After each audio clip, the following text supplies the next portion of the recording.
During the Enlightenment, the late 17th, 18th century, the Crusades were fastened upon as examples of religious superstition, of barbarism, of an irrational lack of reason, unreason, because it was seen to be absurd.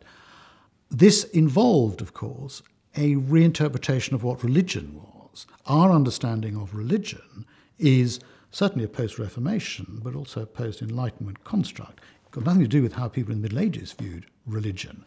If you said to somebody in the Middle Ages, "Are you religious?" it's like asking somebody today, "Do you breathe?" And they would say, well, of course.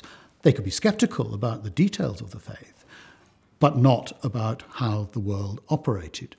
So the Crusades are used as an example of superstition and how they, the Enlightenment thinkers, are so much more superior to their predecessors, which again is a myth. However, they had a problem because they also, these Enlightenment thinkers, also wanted to construct a grand story of European dominance, European progress. How was it that in the 18th century, Europe was increasingly dominating the globe?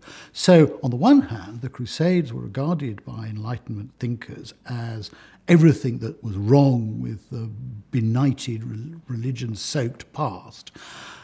And on the other hand, they had to fit the Crusades into a narrative of progress.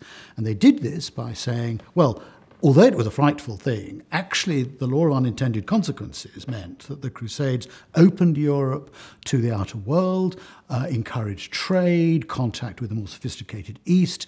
This led to the growth of Italian cities, which were the cradles of humanism, which of course led inexorably to the Enlightenment. So the Crusade at one hand is seen as barbaric, primitive, superstitious.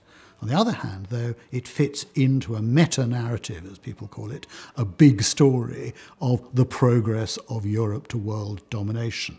Now, there's a tension there, but nonetheless, those two poles actually have determined much of modern perceptions of the Crusades.